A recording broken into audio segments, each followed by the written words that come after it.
Welcome back to another video where we'll be going over the design and development history of our room scale VR game, Hotel Infinity. In the first video of this series, we talked about how we used micro rooms called quadrates to build out the impossible architecture featured in the game. In this video, we're going to dive deeper into what it took to bring the hotel to life by looking at its infinite hallways.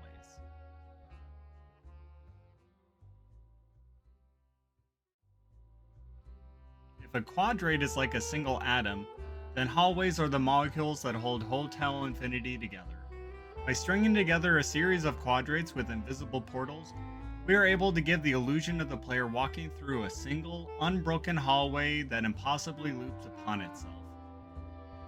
While all the constraints of building out a quadrate need to be followed for hallways, the 3x3 grid affords enough flexibility to create an incredible amount of distinct hallway configurations. All aspects of Hotel Infinity's design have evolved significantly throughout its development.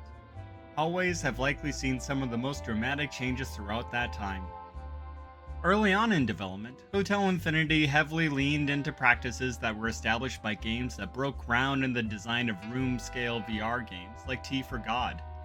Initially, all of our hallways were procedurally generated using a pathfinding algorithm that would dynamically generate quadrate layouts for hallways and automatically string them together between hand-designed zones such as the lobby or ballroom. The procedurally generated hallways allowed us to rapidly build out huge sections of the hotel without having to hand-refine each step along the way. At this stage in development, we were also working with a 4x4 grid as opposed to the 3x3 grid that we see in the game today.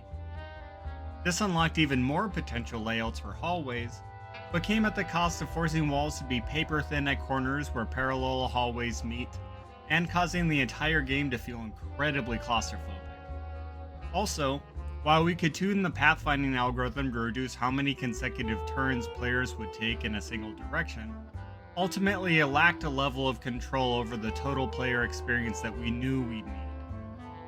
Especially because we were designing for the PSVR 2, managing how the player walks around the space with a cabled headset was incredibly important. Fast forward 3+ years, and we have the hallways that shipped in the finished game. Every single hallway has been handcrafted by our level designers with a focus on building out the game's atmosphere and physically pacing out the player's experience. Long, twisting hallways surrounded by high shelves are used to impart a sense of the hotel closing in on them, while branching hallways with cosmetic intersections make the player feel like they're navigating a small corner of a gigantic maze. While foundational to the Hotel Infinity experience, hallways are just one way that players move around the hotel. In the next video, we'll dive into different ways we've approached locomotion and the design principles that made it all the way to the finished game. If you want to explore the impossible hallways of Hotel Infinity yourself, it's available right now on MetaQuest and PSVR 2, and we'll see you in the next video.